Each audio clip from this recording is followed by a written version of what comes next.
Ladies and gentlemen, what could be better than abuse? That's the strange question I was asking myself all last week as I sat down to ponder what today's show should be about. I considered the topic of abuse, which is a rich, dark, provocative, and important thing to contemplate, but I wasn't sure I was ready to jump in with both feet into a whole hour about abuse. Scary, dark, easy to misunderstand, easy to be too blithe about things that have genuinely hurt people when you're also trying to be silly and play TV theme songs. So I wondered what else this episode of the Cinematic Asylum on CILU 102.7 could be about. I asked around, I asked everyone, what's better than abuse? Anything? Tell me, is anything better than abuse? But apparently all my friends think abuse is the best. Of course, I'm being facetious, but I do need you to understand that we're going to cover some serious topics today, and that coverage will definitely be partial, incomplete, and interlaced with philosophy, irony, jocularity, wild speculation, and high-speed semi-linear personal weirdness.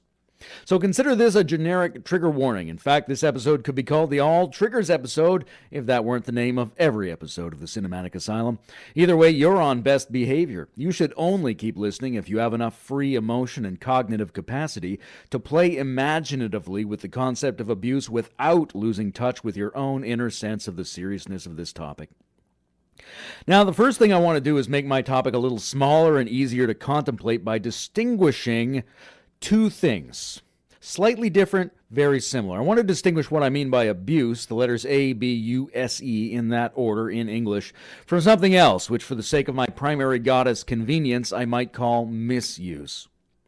Etymologically, of course, abuse simply does mean misuse, use with an ab prefix, like the words abject, abnormal, aberrant, abhorrent, oblivious, observation, ibuprofen, and abracadabra. Those words all suggest an error or deviation. Abuse means to use in a way that deviates from the integrity of a normal function. But I'm going to invent a more particular distinction today because I think there are at least two different but slightly related phenomena that both get called abuse in English. They both involve a frowned upon and deviant interaction with the integrity of a system, yes, but they can sometimes be very distinct. I might abuse my position as city council treasurer or CEO of Citibank in order to line my pockets with sweet, sweet shinola at the expense of either general civic fairness or the rules that govern my role within that organization. I can abuse my privilege in that sense. When I would play Canadian Monopoly, which definitely exists, as a boy, I would always be the banker and secrete a few extra $500 bills into my own stash. That's abuse. I was abusing the overt rules of the game. But today I'll call that misuse, and I'll reserve the word abuse for traumatic or quasi-traumatic effects that occur to sensitive, sentient beings. There's a big difference, really, between me skimming some play money from the Monopoly Bank and a scenario of repeated drunken domestic violence or years of soul-destroying psychological manipulation, right? Yes, okay, they both technically describe an improper action by an agent toward the integrity of a functional system, but today I'm only going to call it abuse when a being has been more or less directly abused. Now, you could quibble about my finagling of these terms, but today I'm going to quibble my own finagles, if you know what I mean. And my general rule of thumb today will be that abuse is anything that happens too soon or too often to be profitably processed by a sentient being. I've heard from therapeutic neuroscientists that recent wars on this planet have produced a higher percentage of traumatized soldier brains than ever before because there are more explosions now. And every explosion happens too fast for our inner neurochemical architecture to organize effectively. Bangs overload our system because they affect us too soon. A gunshot will rip up my insides, but there's a chance it won't wreck me psychologically if I see that the gunslinger lady is raising her weapon in my direction first. But when a bomb goes off in the vicinity of my vicinity, that sudden loud noise, shock, and disruption hits my system too fast for my higher cognitive processes to be involved. There are lots of physical therapies now for shell-shocked soldiers, and not just for their shoulders, because every trauma, in this sense, is encoded too deeply into the body for analytic and reconditioning therapies to work successfully. You can't talk your way out of a problem that's installed in your system deeper and faster than your speech recognition software. Too soon is trauma. Today, a lot of people are rightly concerned that things like dogmatic religious indoctrinations of children are forms of abuse. Of course, it's okay to have symbolic and spiritual dimensions in the household, but using forceful assertion, repetitive mind-numbing practice, stressful moods, and threatening imaginary scenarios to try to indoctrinate children into a particular belief system before they are ready to question and explore for themselves might actually sabotage their capacity to approach those very topics later in life in a rich, fully human, and authentic manner. Abuse is whatever comes too soon, whether it's good or bad, and it tends to sabotage later capacity and coherent self-organization potential within a complex organic system. The most extreme example I can think of is that of child sexual abuse. We all know instinctively it's horrific and ought to be fought against, but we seldom stop to think, why is this the case? Why is it that you don't want your 10-year-old son to be molested by his camp counselor? Is it because he's your son and other people shouldn't touch your things? No, that's not why. Is it because of the unwantedness of the unwanted advances? Well, sometimes they're unwanted and sometimes they aren't. The whole point about child sexual abuse is that it doesn't matter whether it was voluntary or not, or whether or not there was aggression and damage. The essence of the problem is largely independent of those factors. We have this thing legally called statutory rape. And probably two 16-year-olds shouldn't go to jail in rural Bumpkinville for having sex with each other, but the general idea behind statutory rape is that there's a threshold before which human beings are not ready to engage certain practices. Yes, they have a fragmentary sexual system in the Freudian sense, but those energies are not installed in their system yet. They have the pieces of an IKEA self-assembly shelving unit, but it has not yet been assembled. It's too soon. Therefore, it's abuse. And it doesn't matter if they have a nice time or a terrible time. The very act of engaging the system before it's ready introduces at the very least a kind of glitch or wobble that may throw off the smooth rolling of their wheel for the rest of their lives. And speaking of distorted wheels, did you know the Sanskrit Buddhist word for suffering, dukkha, originally meant an axle rod that grinds wrongly in the wheel because it doesn't fit properly? Dangerous misalignment. Buddhism as a form of auto mechanics.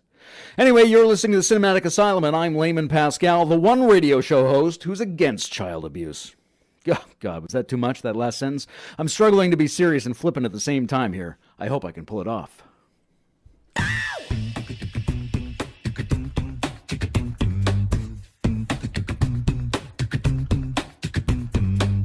As she came into the window, was the sound of a crescendo. As she came into apartment, there were bloodstains on the carpet. She went underneath the table. You could see she wasn't able. So she went into the bedroom. She was struck down. It was her doom. Annie, are you okay? Annie, are you okay? Are you okay, Annie? Annie, are you okay? Annie, are you okay? Are you okay, Annie? Annie, are you okay? Annie, are you okay? Are you okay, Annie? Annie, are you okay? Annie, are you okay? Are you okay, Annie? Annie, are you okay? Would you tell us that you're okay? Oh, there's a sign in the window that it struck you. A crescendo, Annie. He came into your apartment, but the bloodstains on the carpet. Oh, then you ran into the bedroom. You were struck down. It was your doom. Annie, are you okay? Annie, are you okay? Are you okay, Annie? Annie, are you okay? Annie, are you okay? Are you okay, Annie? Annie, are you okay? Annie, are you okay? Are you okay, Annie? You've been hit by, you've been struck by a smooth criminal. Oh.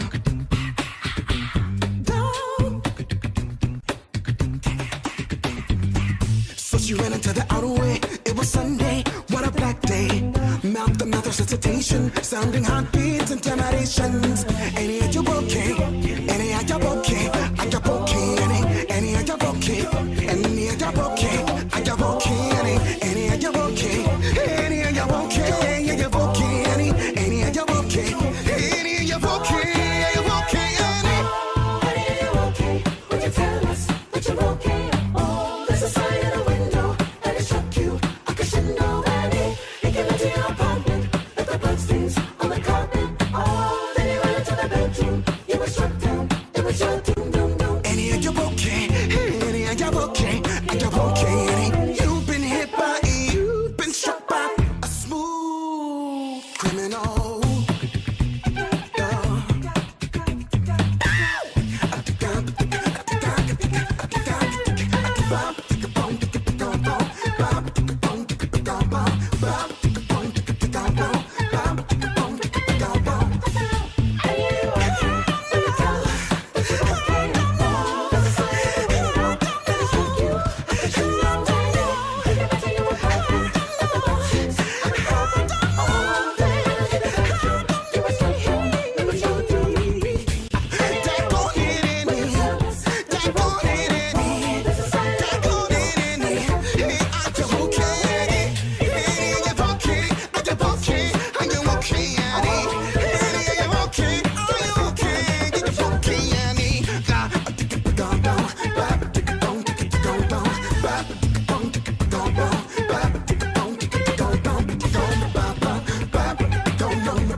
That was Duende with an a cappella version of Michael J. Fox's song Smooth Criminal. And I'm told the J is for Jackson. I recently saw this HBO documentary called Leaving Neverland, which is basically a set of interviews with a couple of men who claim they were sexually abused as kids by a weird high-voiced dancing enthusiast named Michael something. Now, it's not my job as an HBO viewer to decide whether these guys are telling the truth or not. I'm not a court of law. I'm just being sold an exciting new documentary that will confuse me and make me morally agitated, which apparently I want for some reason. There's only 3 options about truth in a documentary, right? These guys remember correctly and are telling the truth. They misremember and are telling the truth as they imagine it to be. Or they remember accurately and are lying for personal gain. Those are the 3 things. It could be any of them, maybe all of them. I'm not going to investigate. I've got my life to live. For me, the interesting thing is to go along with the documentary and see what I think and feel if it were true that this super rich Peter Pan worshipping dance enthusiast turned out to be a very veered and very weird example of a child molester. Now, I say weird because the people in these interviews paint a very unique and convoluted tale, if tales can in fact be painted. They adored Michael Jackson, pretended to be him, acted out his highly sexualized dance moves on stage in public when they were children, dressed as him. Then they met him, discovered he was a super lonely guy with the inner life of a 10-year-old, to the point where their whole families treated him simultaneously as a saint and as one of their own children, and had only the briefest pangs of quickly surrendered suspicion when their kids started sleeping in the same bed as him. He appears to have been gentle, non-aggressive, loving, oddly mutual, and definitely gave them a ton of stuff and opportunities they couldn't get elsewhere. Their memories of this whole thing are not exclusively negative, and if they had been adults, it might have been a great relationship, but they weren't adults, and so we feel rightly that this was abuse, even though those kids enjoyed many dimensions of it. The enjoyment is not pertinent because why? Because it was too soon. The parents are weird on this documentary, actually. It's quite easy to empathize with them, yes, but there's also a dimension of their psychology that makes clear something that's both normal and offensive about the general human condition. One girl said her dad cried when he told her that her brother had met Michael Jackson. One mother said her body filled with a golden joy that radiated through her when they got invited to the Neverland Ranch. What's going on there?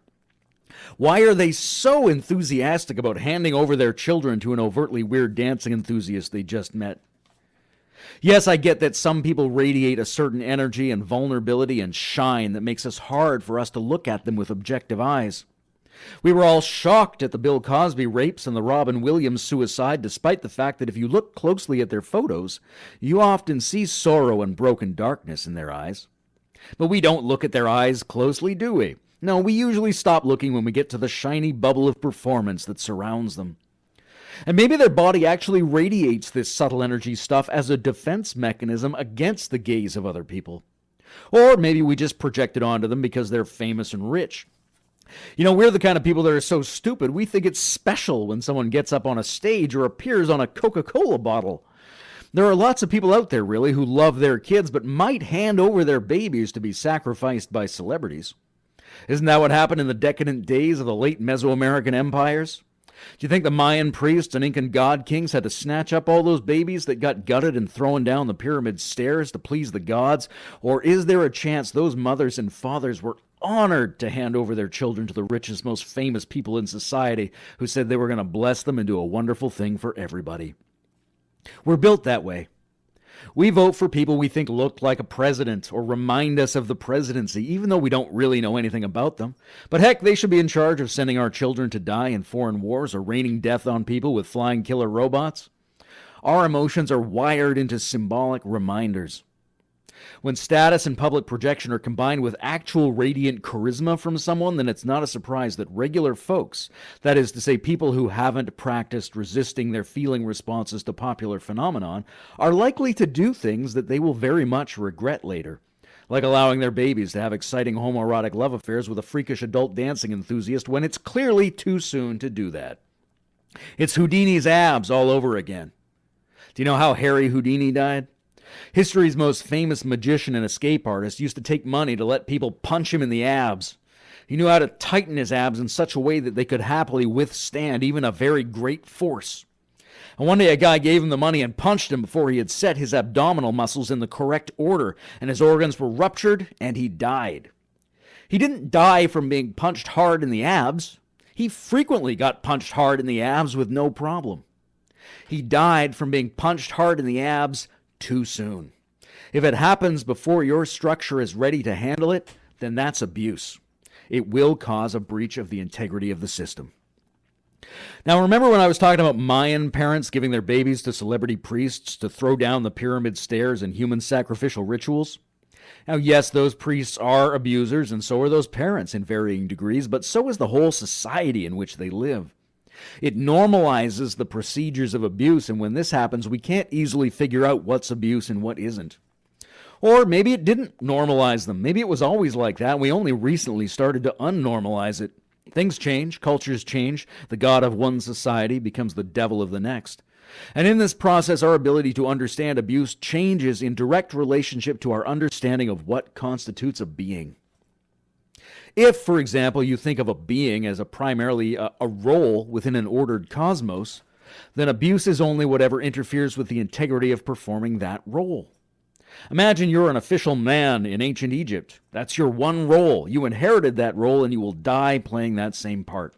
And if the pharaoh kicks you, and if you get sent to die in the wars, and if your wife constantly undermines you emotionally in public, you might have to put up with that if it falls within the definition of your role, the role that Amun-Ra and Ptah and Cleopatra have assigned to you since the beginning of time. And if Caesar wants to get on his horse, you kneel in the mud so he can step on your back. It's not abuse there, in a sense, because it doesn't compromise your role. And if that's all you are, a role, then it falls within your definition. If you disobey your parents when it would be abusive for them not to beat you because disobedience would violate the integrity of your role within that system, parents punishing children, therefore, does not violate that role and does not constitute abuse if you are in fact a role. As awful as it feels, it strikes these people as virtuous to do this. Think of the moms who take their daughters for unsterilized clitoral circumcisions. They're half convinced that it's in this girl's best interest. Why? Because it helps them perform their role without any distortion. And if people are their roles, then it would be abusive to allow those roles to be compromised by anything. On the other hand, the humanitarian hand, if people are not roles but rather multi-dimensional human beings who will switch many roles in life, then the definition of abuse changes because the definition of a being has changed. It becomes abusive then to interfere with the integrity of their capacity to be a well-rounded human being who can take many roles and direct their own exploratory enjoyment of life. Some aspects of particular roles might even now stand out as being below the standard of basic human dignity. Your humanity is now the definition of your being, and so it is now the standard by which abuse is determined. And if your friend moves to a city where toxic public drinking water gives him a compromised immune system, you might well say, well, he chose to move there. Nobody forced him. It's his own damn fault. And this kind of neoconservative response is somehow connected to the idea of role-based abuse and identities as roles within a great system. If Alice is playing the role of a citizen in that town and the town's citizens get poisoned, then maybe that's not abuse because it fits within that definition. Everything fits under the watchful gaze of the old gods. But if Alice is basically a human being and gets poisoned, then it is abusive and that town should be held accountable and changed so this never happens again to any of the other human beings because it would interfere with their capacity to act and experience as a human being. Not only is abuse relative to your definition of a being, but it also looks different in different zones of the social system. It's a fuzzy line between stressful challenges of entering new areas of action and the use of abuse to indoctrinate people. And that's partly because joining groups often changes the definition of who someone is. You came in as a person, yes, but you're going out as a Pi Beta Kappa. You came in as a rival soldier, now you're going out as one of our country's prisoners of war. You came in as a normal child, and you're going to leave as a Catholic. So very often we reverse or stunt the natural procedure so that a person becomes subsequently fixed in a particular role, and we can do this with abuse. It's called hazing. Maybe you got paddled, waterboarded, gang raped, systematically, verbally, or psychologically abused, taken down to the magic hunting rock at night where an unsterilized fishing hook was used to carve the tribe's glyphs into your face while the matriarchs mocked you. Whatever. This kind of abuse is ambiguous. It can be uselessly horrific, or it can be a way of joining a brotherhood or sisterhood by transcending the limitations of your previous egotism. Hard to say. Are you overcoming pain or being put in your place with pain? It varies. Are you growing past your limitations, or are you being given more limitations? Are these the birth pangs of a new identity, or is it institutionalized sadism? Cycles of abuse are complicated. The people doing the hazing were once hazed just like you. Okay, but what did they get from that? A sense of self-overcoming, a new respect, a hardness, an intensity of devotion to their comrades, a willingness to risk pain and humiliation for a great cause?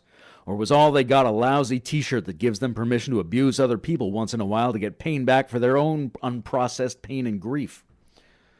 There's an old theory I once read on the wall of a men's room that ecological changes in the ancient Middle East and North Africa thousands of years ago created an emergency situation in which local tribes needed to survive by being temporarily controlled by warrior brotherhoods who quickly overreached their authority and turned the domestic situation of the tribe into a rampaging warrior breeding machine by inflicting certain emotional and physical stresses upon children to narrow their range of experience and expression into more reliably agitated fighters and slaves.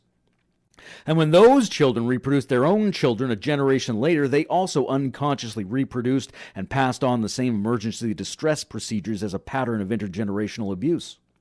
Regardless of what they thought they were doing as parents, especially in later peaceful and abundant times, they still had these little upset outbursts with their kids in which the abuse pattern was transmitted into the unconscious minds of the children, who then held it and let it out again when they had young children, and it's passed down to us today from all the cultures and religions that came out of that part of the world.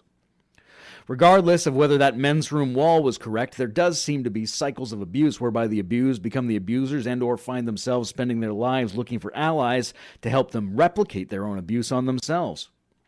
That's another tricky area. Consensual abuse.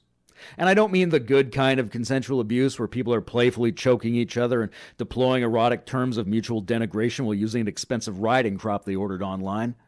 I mean the bad kind of consensual abuse, where people unconsciously seek out relationships that allow them to inflict or have inflicted upon themselves patterns that cause or recapitulate the disruption of their structural integrity brought about by the original abusive event.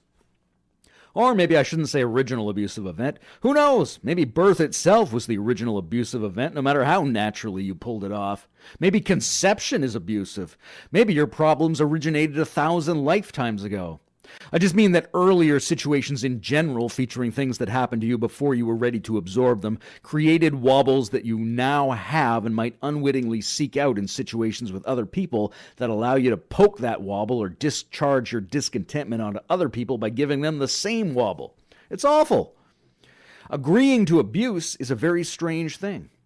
And not the least of that strangeness is the fact that people don't always know what we've agreed to.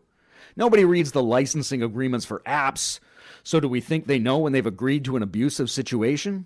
They might have consciously agreed or unconsciously agreed or not, or maybe deciding now to retroactively interpret that as an agreement, which didn't even happen then but is happening now and being projected back gives you some agency you didn't have before, even though it risks making you feel semi-responsible for your own abuse. And what if someone else tells you that you have agreed to an abusive situation but you don't agree with them? What if someone bullies you into thinking you've been abused? Who's the abuser then?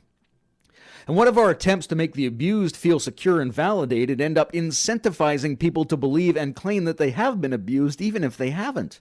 And even if that is a real problem, how big a problem is it relative to the problem of people not acknowledging that they have been or are being abused? To what degree is a human being responsible for his or her participation in a dangerous and stressful situation? When is it too soon, and when is it normal even if it's awful? And speaking of potentially consensual distress, take a deep breath into what Eckhart Tolle calls your somatic pain body and listen to a little Monty Python. I'd like to have an argument, please. Certainly, sir. Have you been here before? No, I haven't. This is my first time. I see. Well, do you want to have just one argument, or were you thinking of taking a course? Well, what is the cost? Well, it's £1 for a 5-minute argument, but only £8 for a course of 10. Well, I think it would be best if I perhaps started off with just the one and then see how it goes. Fine. Well, I'll see who's free at the moment. Mr. DeBakey's free, but he's a little bit conciliatory. Ah, yes. Try Mr. Barnard, room 12. Thank you.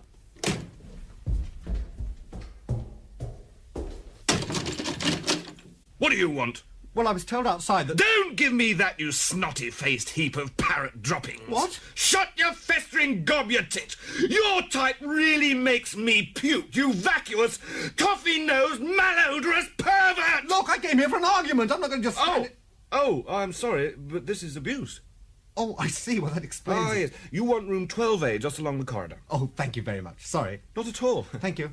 Stupid git.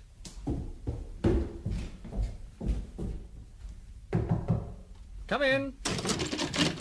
Is this the right room for an argument? I've told you once. No, you haven't. Yes, I have. When? Just now. No, you didn't. I did. Didn't. Did. Didn't. I'm telling you I did. You did not. Oh, I'm sorry, just one moment. Is this a 5-minute argument or the full half hour? Oh, just the 5 minutes. Ah, thank you.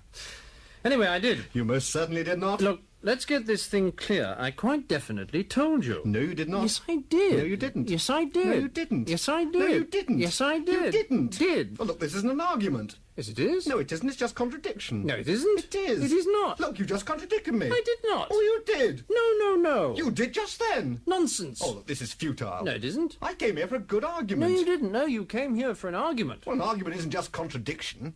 Can be. No, it can't. An argument is a connected series of statements intended to establish a proposition. No, it isn't. Yes, it is. It's not just contradiction. Look, if I argue with you, I must take up a contrary position. Yes, but that's not just saying no, it isn't. Yes, it is. No, it isn't. Argument is an intellectual process. Contradiction is just the automatic gainsaying of any statement the other person makes. No, it isn't. Yes, it is. Not at all. No, no. Good morning.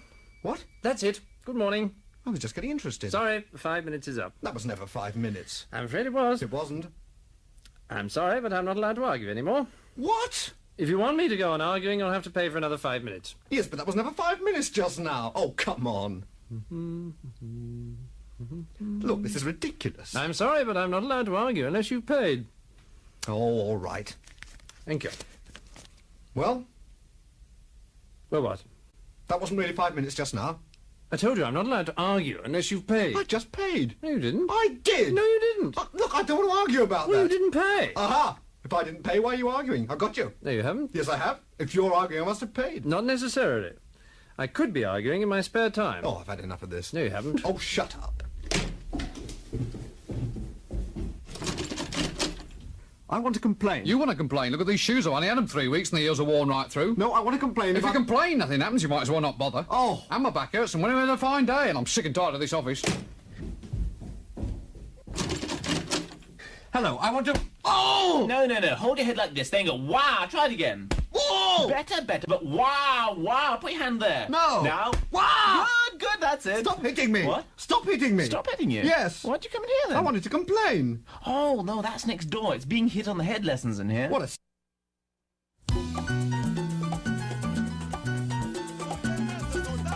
Oye, por ahí viene Bill Cosby, óyele.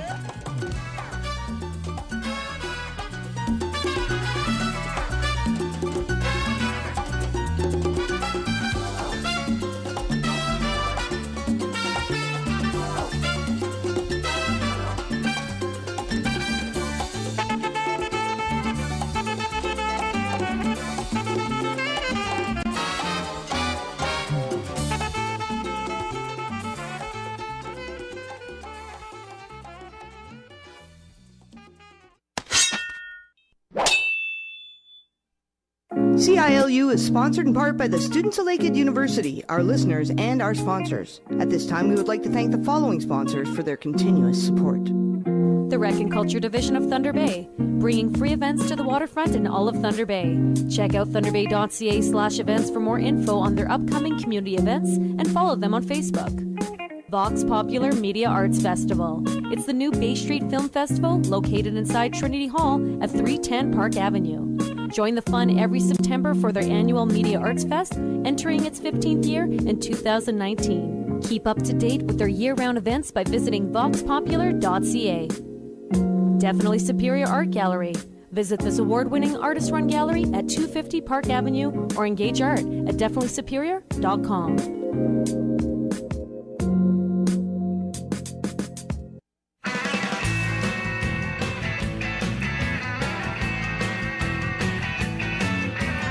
Working at this job is dirty and dangerous, and I'm taking risks anyway. Oh, if I had the time and the proper equipment, I could do my job safely each day. Everybody here says they're sticklers for safety, and I'm not here to say that they lie. I'm saying we just come to work here. We don't come to die.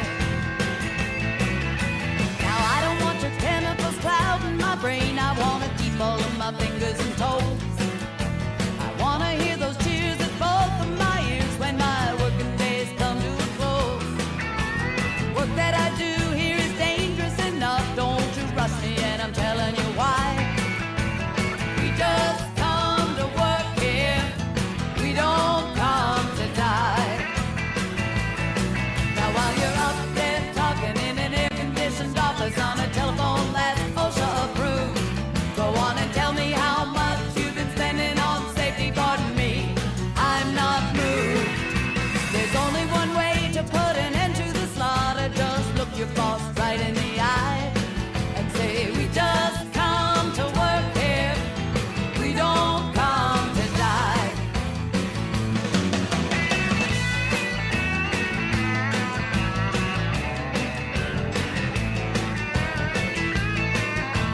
lived overseas.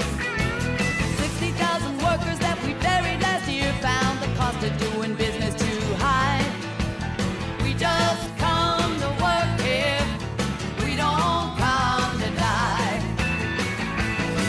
Now while you're up there talking in an air-conditioned office on a telephone that's OSHA approved, go on and tell me how much you've been spending on safety. Pardon me, I'm not moved. There's only one way to put an end to the slaughter. Just look your boss right in the eye. Tell him we just come to work here, we don't come to die. We just come to work here, we don't come to die.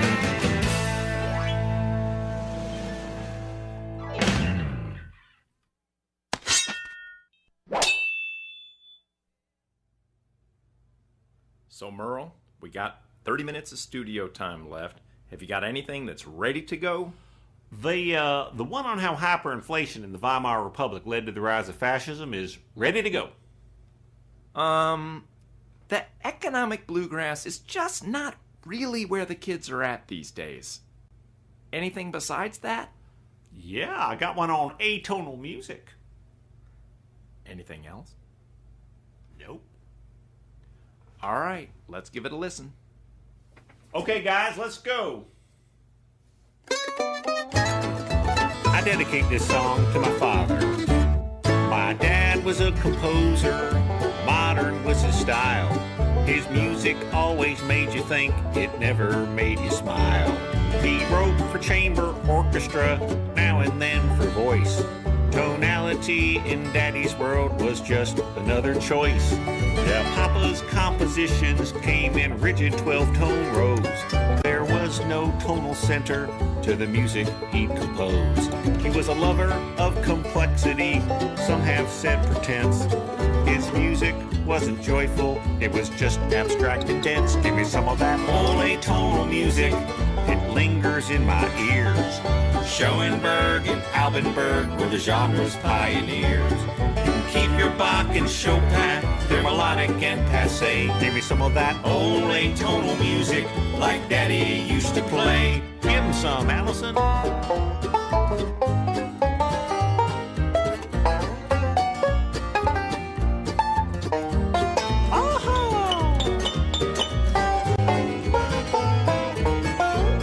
That's right.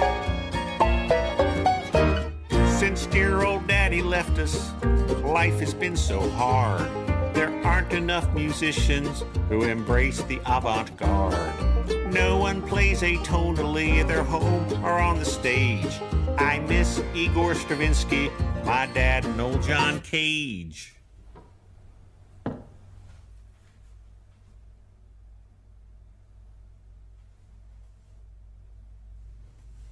Give me some of that old atonal music, like my daddy used to write. It was hard to sing if you rehearsed impossible by sight. Emotion is for simple folk, art should be arcane. Some compositions feed the heart, my daddy's fed the brain. Give me some of that old atonal music, how I love those random hops.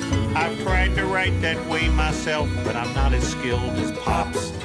Keep your Brahms and Chopin, they're melodic and passé. Give me some of that old atonal music, like Daddy used to play. I miss you, Daddy. First, we heard Ann Sweeney doing We Just Come to Work Here, We Don't Come to Die, and then Give Me That Old Atonal Music by Merle Hazard. Atonal music is torture. It's a kind of abuse. Music has often been used as torture. Sometimes it's cultural abuse in the sense of playing your culture's pop music really loud to someone who hates your culture while you've got them tied up somewhere. Other times it makes use of stress-inducing qualities in hard rock grating vocals and repetitive discordant noises. During the Second World War, all sides experimented with the use of avant-garde atonal musical compositions from leading-edge artists to torture, torment, confuse, abuse, and break down soldiers whose minds and morale they wished to destroy in order to extract information and compliance. But the history of viewing music as torment goes way back. It's much older than our grandparents complaining about how that damned hip-hop and jazz music is just noise. In a fabulous but little-read volume called The Wagner Case, the philosopher Friedrich Nietzsche argued that despite being a musical genius, Richard Wagner's music was abusive. It made people dumber. It made them less sensitive. It hurt their hearts. Its whole philosophy was to stir up manic depressive people into a kind of infinite feeling and an angst that longs for victorious discharge. He said it couldn't be separated from Wagner's own misogyny, anti-Semitism, and secret self-neutralizing Christian romanticism disguised as cultural renewal.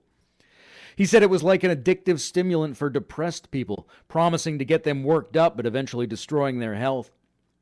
He said if already repressed and distressed Germans listened to that kind of music for too long, they might go crazy and start marching around, kicking and burning everything in sight, which, in the early 20th century, they eventually did.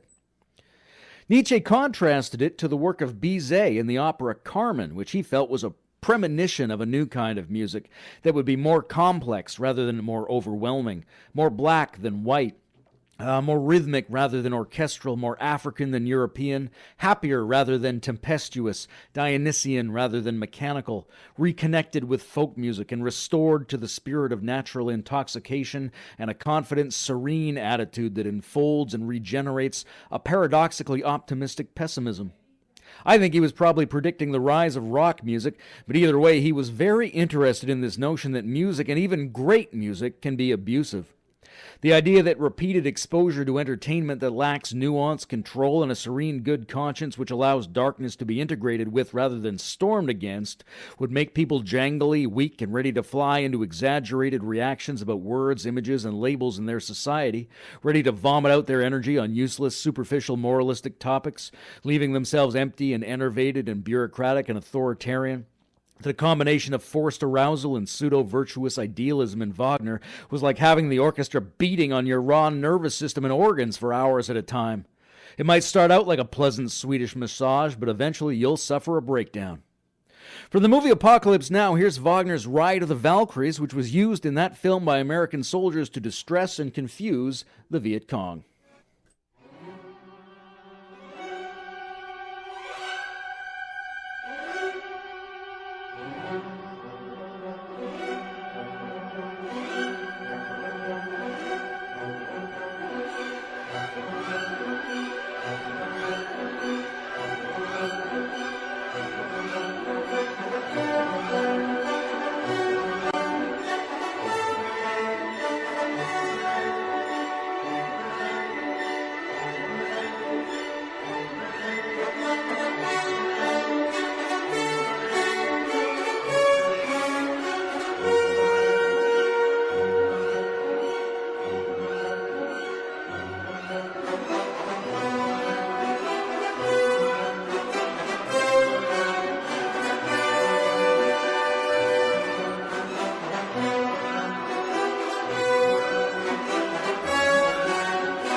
A little bit of Wagner's, according to Nietzsche, abusive Ride of the Valkyries, followed by Tangerine Dream's theme from the 1984 sci-fi horror film Firestarter, which taught a lot of kids the word pyrokinesis, and in which the precognitive psychic fire-making girl is snatched up by a covert government agency and kept isolated and imprisoned and experimented on in the now classic impersonal lifeless hallways, cells, and sterilized inhuman laboratories that treat humans as objects of ruthless experimentation.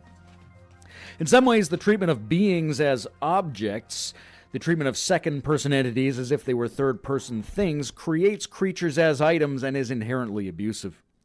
And maybe that's necessary sometimes, and maybe you do need to weaponize pyrokinetic young girls if there's a secret war on and your enemies, who are a titch less moral than yourself, are also weaponizing their psychic children.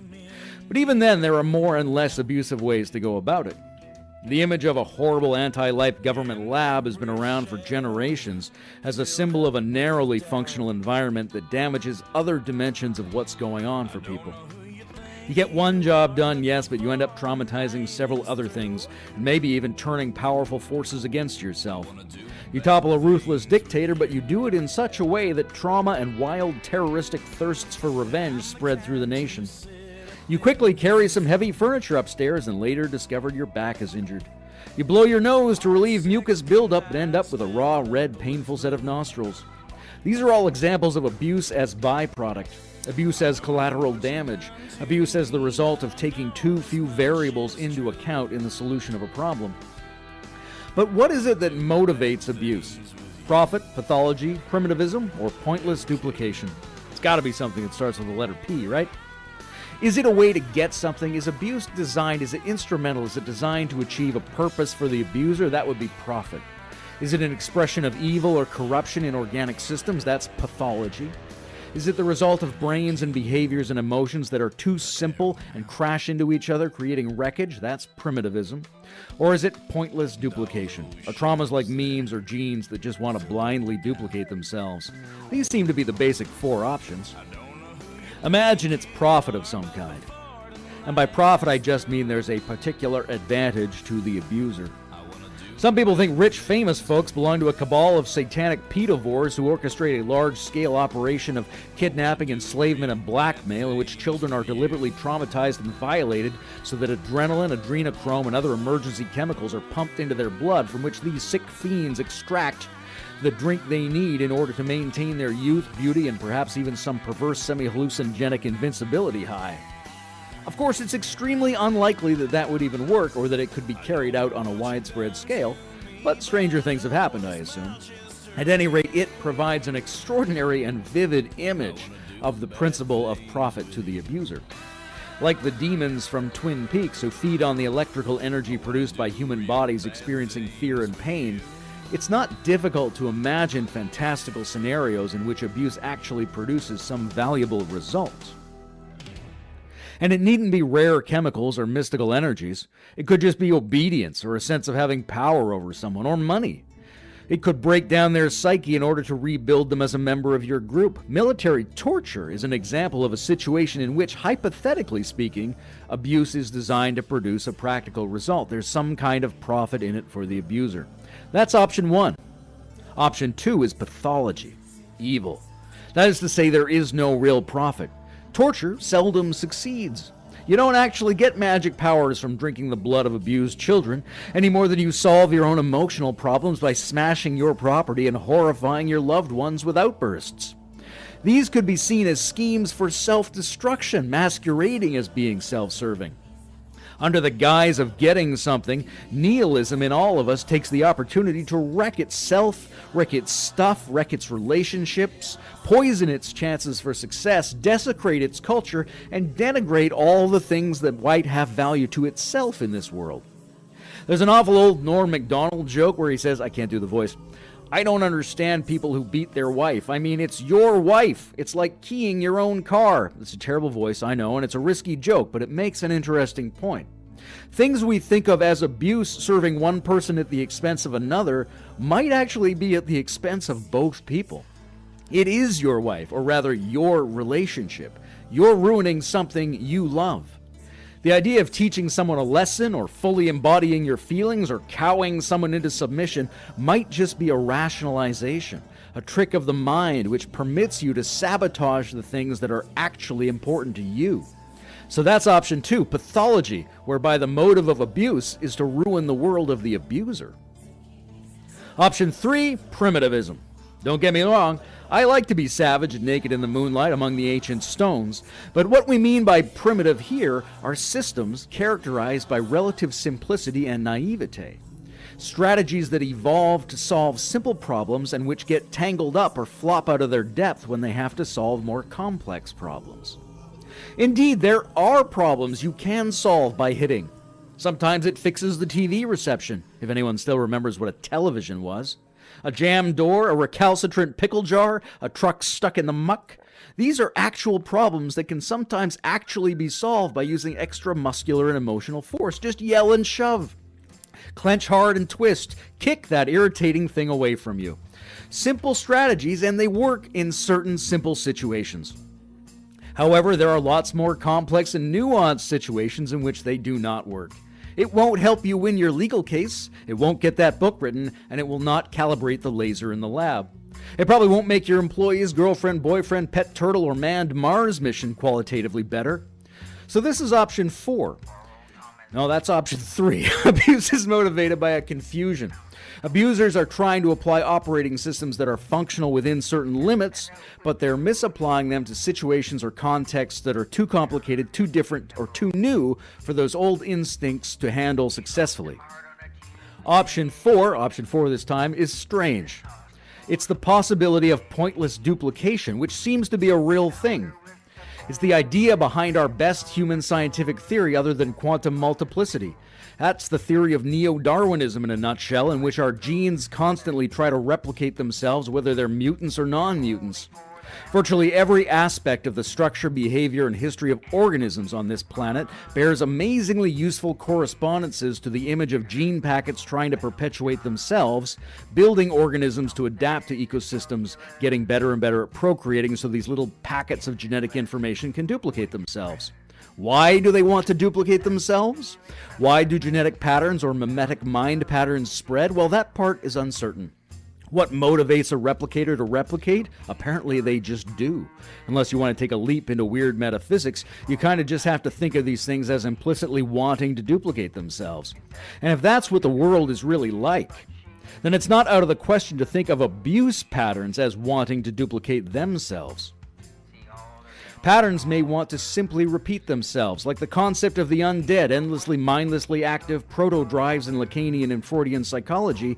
These habits of abuse simply zombie-like want to go on and on and on for as long as they can, whether they're vital or not. The motive of the abused abuser may be just to keep the wheel turning, to be another link in the chain, not to drop the baton, to stay the course and keep up the momentum. According to trauma expert and delicious organic tea drink Gabor Mate, it is comforting to see ourselves as the victims of abuse. It is unpleasant to be the victims of abuse, but it is pleasant in some way to see ourselves as victims.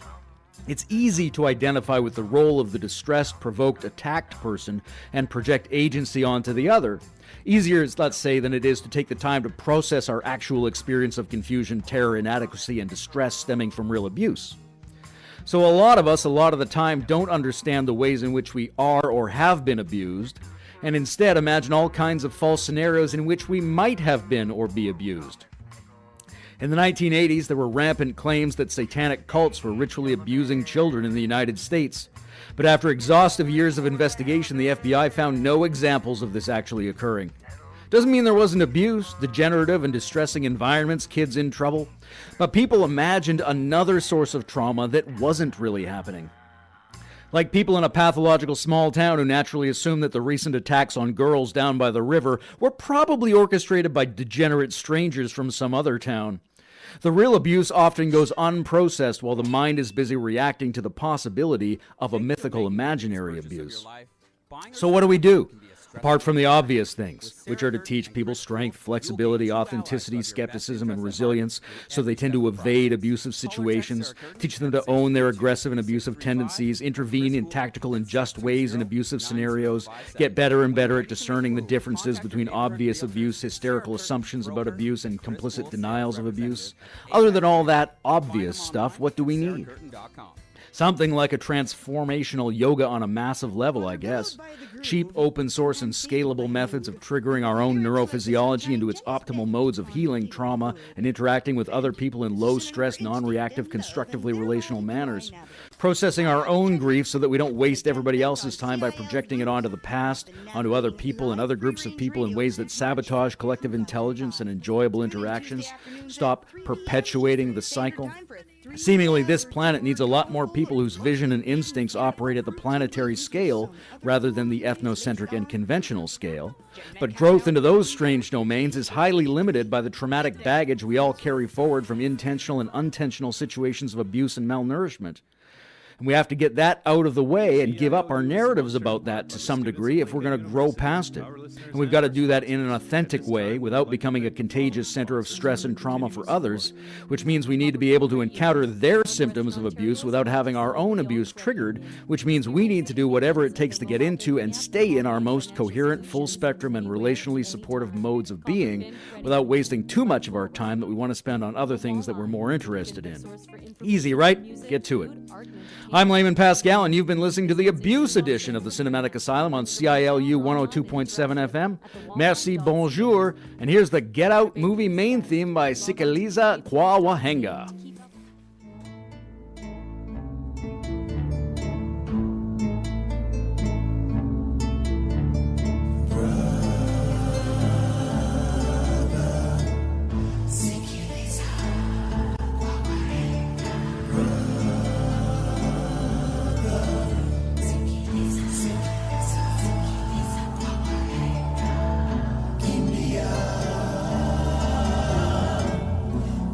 Kimbia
hard on a Tuesday, then tossed him on a blue day.